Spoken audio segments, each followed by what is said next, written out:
Okay, I want to thank you all for making it here. Santa Barbara Real Estate Investor Association, we have Frank Ochoa, retired judge, Santa Barbara for 35 years, and let's give him a hand for showing up. Thank you very much. Thank you for the invite. Much appreciated. And you've got the clicker there for you when you need it over there. I have it right here. And that's actually yours, and this is the one mine, which will get you going on that.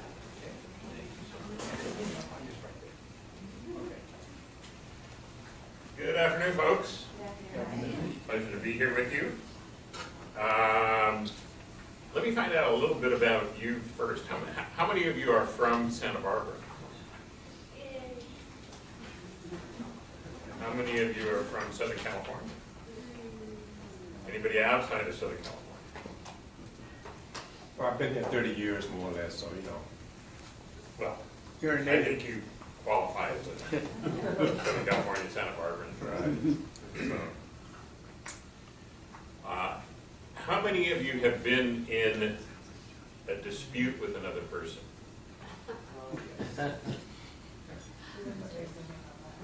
How many of you have been in a lawsuit? Oh, yes. How many of you have been through a jury trial? Yes. A jury juror. What? As a juror. As a juror. Anybody as a litigant? What about a court trial? Trial in front of a judge? One? No? As an intern, but As an intern? Okay, so you sat through and observed the proceeding. yeah. Eviction, Scott? Sure. Okay, a couple. Couple of those, okay. For those of you who've had exposure to the adjudication process, the process of a resolution of a dispute in a court proceeding, how many of you found it just a whole lot of fun, really enjoyed it? As an intern observing, do you think that the people who were actually in the dispute felt that way? No. No, they really don't.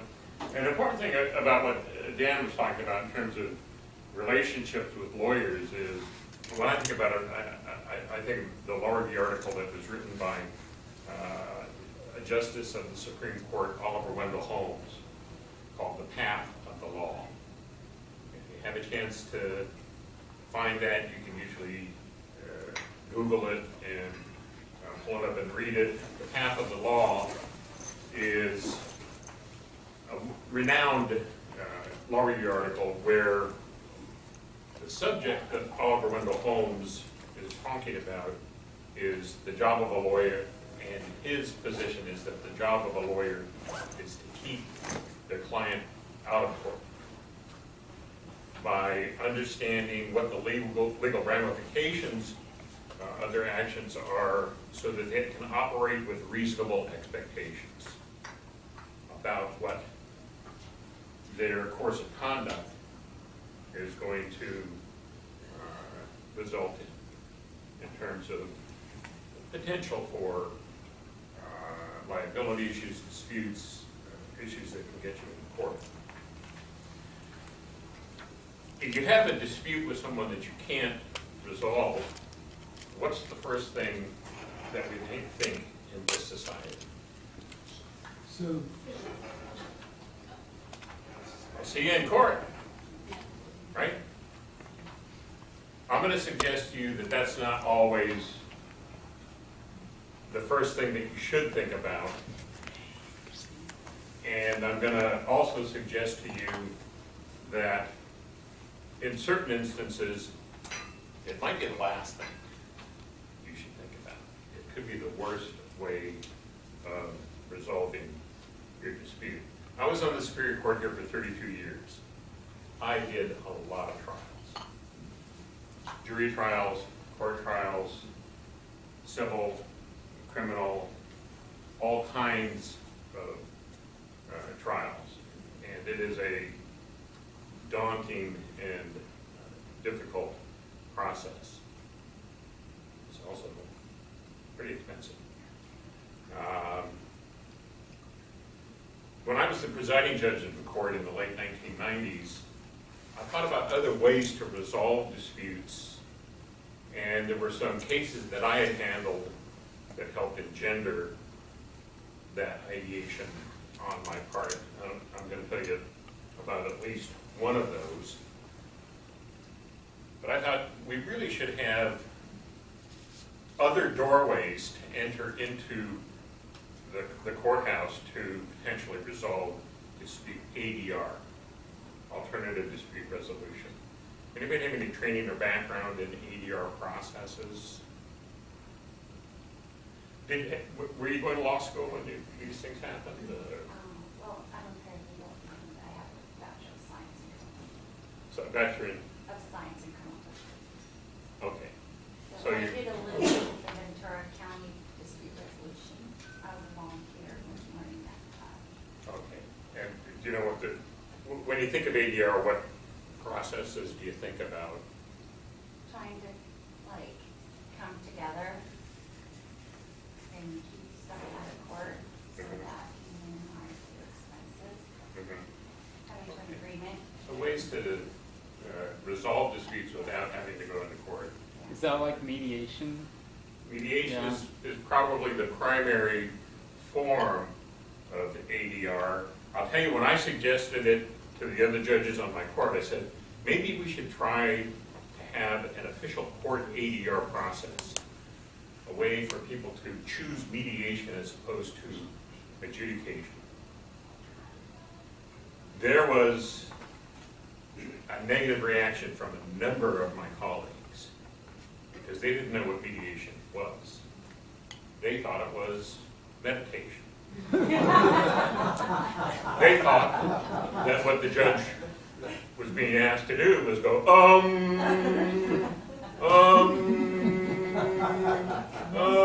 case resolved.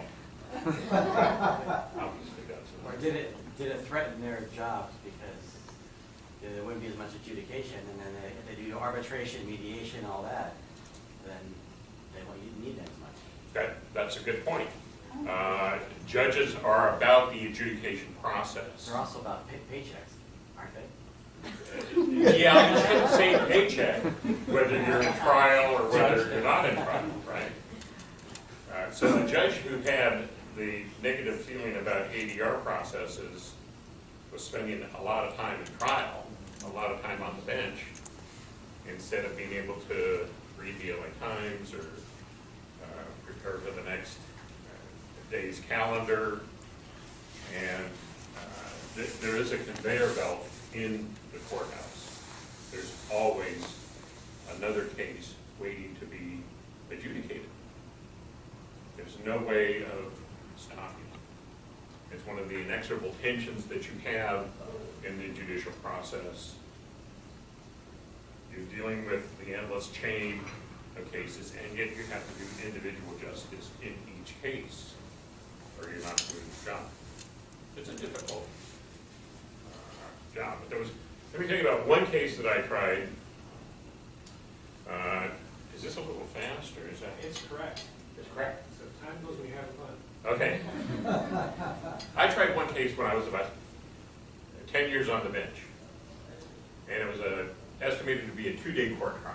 And I thought, well, this 2 days, big deal. I'll just handle this, run through it, and get it over with. I began to be a little bit concerned when, as I read the trial briefs, it became clear to me that the plaintiff and the defendant had the same last name. I wonder what that is about. And I read further and learned that they actually had a familial relationship. And as the evidence was presented in the case, I learned that in my courtroom there was a father suing his son for $10,000. And the issue before me in this trial proceeding was to determine as a legal matter whether that $10,000 was a gift or a loan. that was the legal issue. I thought, oh, that's a nice little issue. I'll just here to give the evidence on this. So the plaintiff presented his case, and the defense started their case in the afternoon. And what developed in terms of the evidentiary presentation is the fact that father had married son's mother 32 years earlier. He had a son by that wife. And he had another child by another marriage. He had a daughter.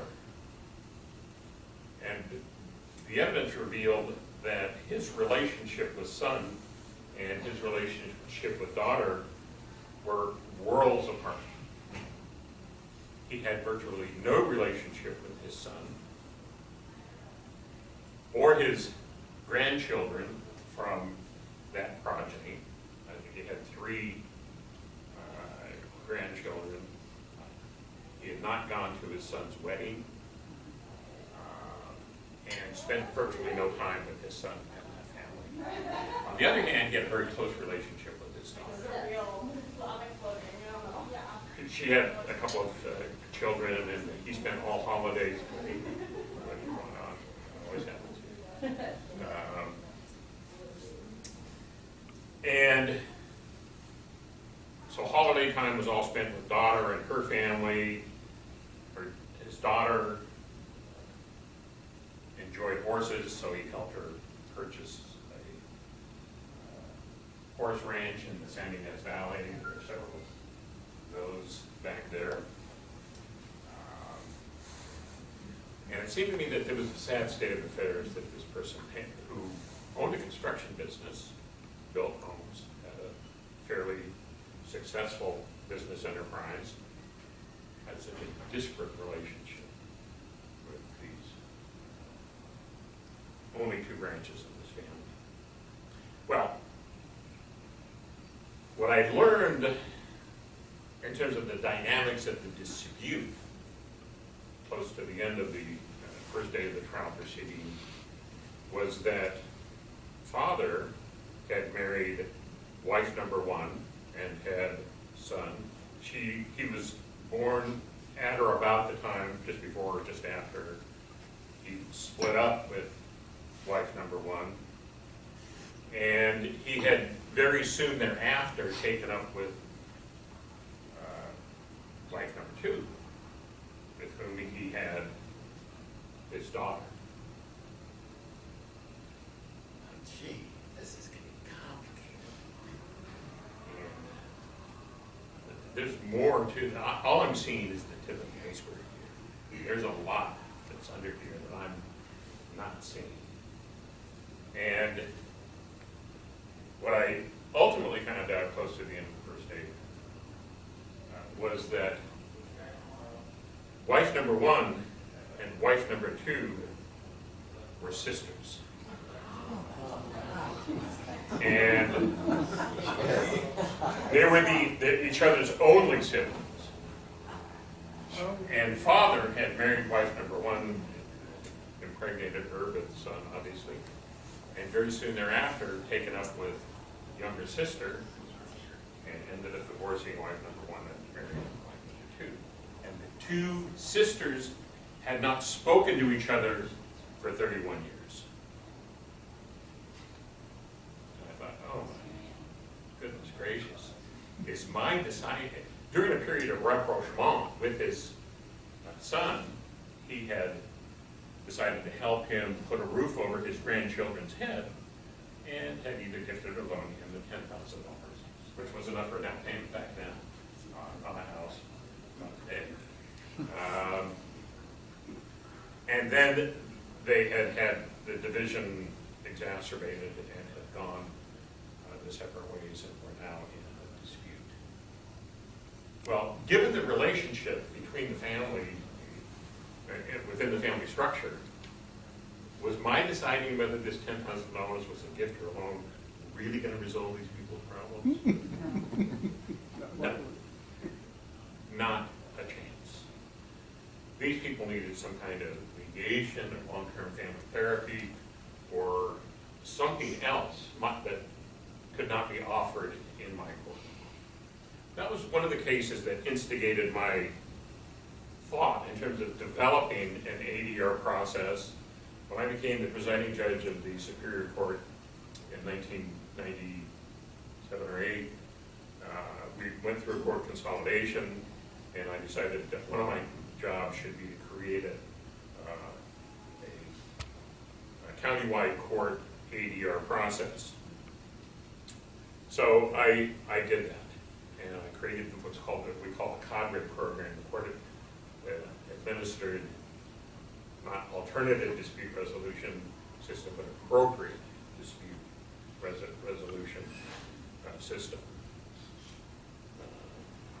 That was not what I was intending to do, so I'm going to have Dan help me out and get me back to. Okay, I can tell you more stories, but I'm going to go through the basics about the difference between court trial processes and ADR processes. Adjudication is the process that we look to in courts normally. It's a process by which a conflict is presented to a judge or a jury for a legal decision that's binding and enforceable. The judge's decision is made according to legal precedent and application of relevant laws, which requires that the issues in the dispute be narrowly focused. Extraneous material is deleted from the equation because it's not necessary to the resolution of the issue for the court. The process can be time-consuming, very emotionally costly, and it can yield unpredictable results. It's oftentimes a roll of the dice. It depends on what the finder of fact determines based on his or her or their reading of the facts. As we said in the beginning, the natural predisposition in this society is to say, I'll see you in court if you have a problem with someone else that you can't resolve. As I said, it's costly. You're going to be paying the court filing fees, attorney's fees, paying for the attorney to do discovery, depositions, and interrogatories, conduct law and motion proceedings, demurs which challenge the sufficiency of the complaint. There might be motions for summary judgment, which can be voluminous and very time-consuming, motions for discovery sanctions. You might hit an important issue in the case that doesn't go your way and say, well, this is an issue that it's a linchpin in the case, so we need to take that up into the appellate process, which obviously is expensive. There are emotional costs. It's the job of the lawyer for the other side to make you out to be a liar, a cheat, and a thief, and to question everything that you put forth in terms of the factual scenario as you know and understand it. In addition, you pay as much to get to trial, and then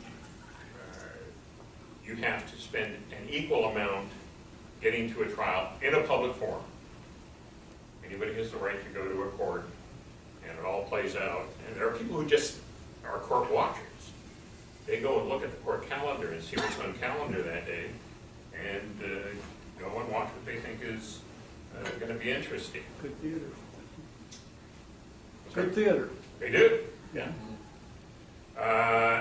There are alternative or what we call appropriate dispute resolution services, at least in the program here. Those include mediation, conciliation, negotiation, arbitration, the use of the special master, and neutral case evaluation. Mediation is a process in which the participants in a dispute meet with one or more third parties to discuss their differences and arrive at an agreement. That person is a neutral who's assisting them in that process.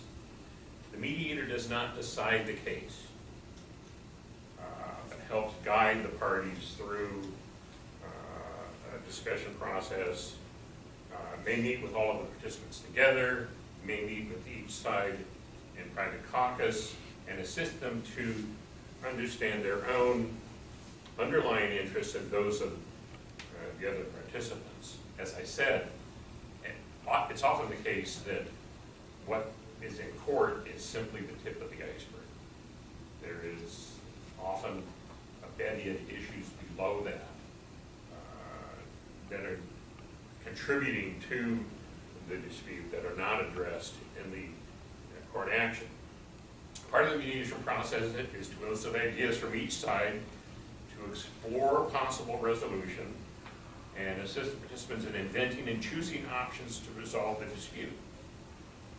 The adjudication of a case in trial is formulaic. There's a chain that the plaintiff has to go through in terms of the establishment of certain facts to reach liability. And then there's another chain that they have to approve to get to damages. And the defense's position is to attack and show that one of those links in the chain is missing. If the plaintiff does all that, then there commonly is a given result. But that result is very narrowly defined in the law. The mediation process opens up the realm of possible resolutions to a much wider range. You can consider things that would not be considered in a court of law. And it can really address the underlying concerns. I can give you some examples if we get into that discussion process. The mediation process also has the benefit of being confidential by law.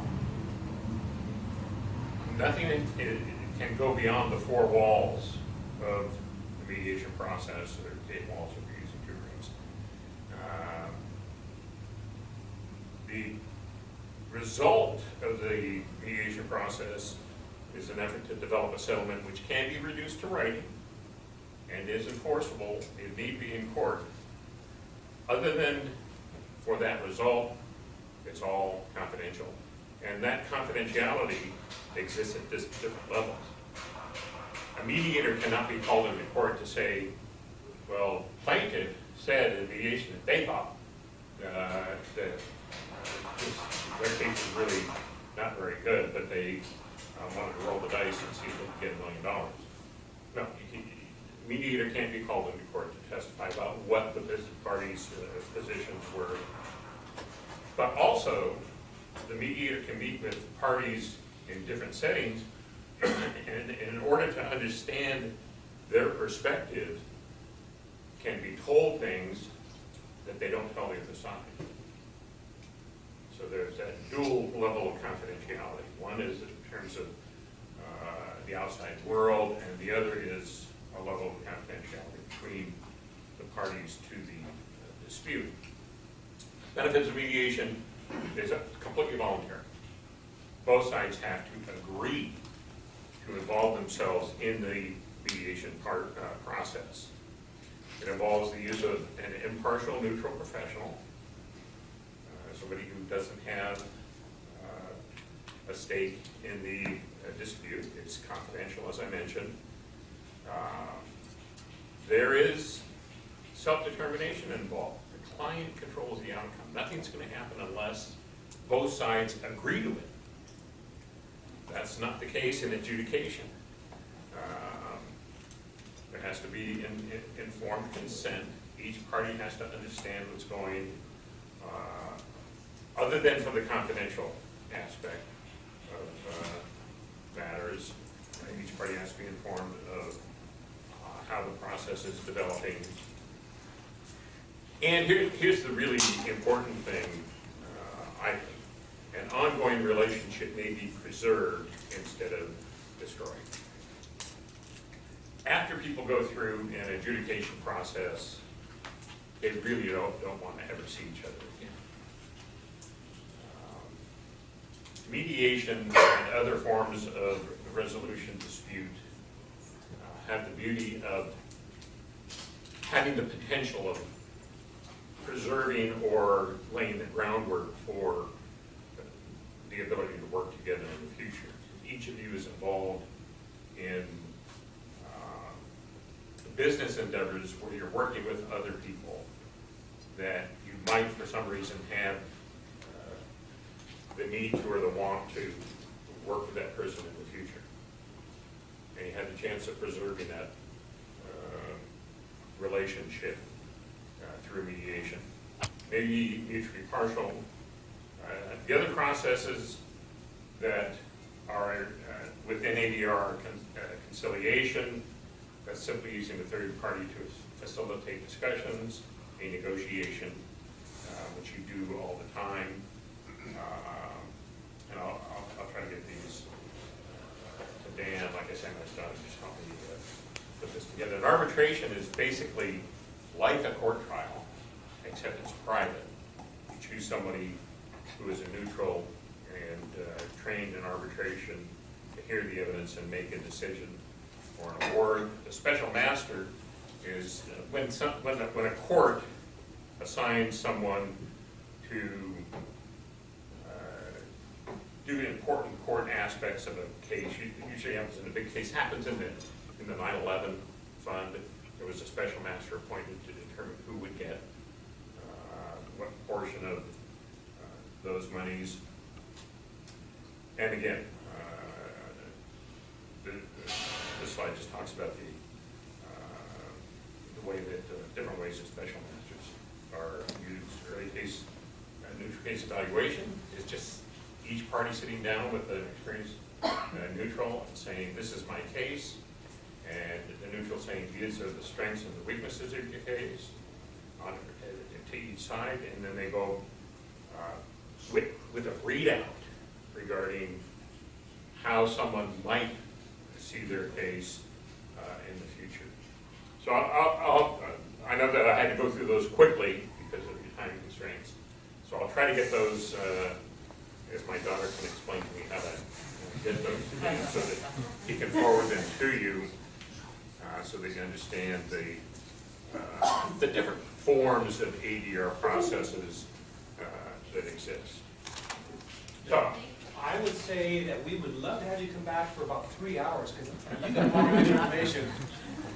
But unfortunately, we've only got a half hour, and we're going to get Clint up here. So, Frank, I want to thank you very much for showing up. You guys got his phone number, everything up there? yeah, any questions? Just let me know. If there's something that we went over too quickly that you think further elucidation would assist, I'm available. Thank you. I can testify to how good Frank is, because we've got a rental property in Santa Barbara that people didn't pay rent for a couple of months, and Santa Barbara rent's pretty expensive. We're talking $6,000 in a hole within just a few months, heading into $9,000, and then maybe another $10,000 fixing the place up. So I was like, Frank, please help me, get me through this. And he did a wonderful job, so thank you very much for that help. Great, appreciate it. And it really does make a big difference to work with people before you go to court. Everything that you can possibly try to do, mediate it yourself before you deal with the lawyers or whatever, and if you just can't get there, then you gotta go, unfortunately. Because you can't just keep having people promise you they're gonna move out, and they don't, right? So, we're gonna got about a 5-minute break here. We're gonna have Clint come up here as soon as we get his laptop going, so take a quick break, and then we'll come back.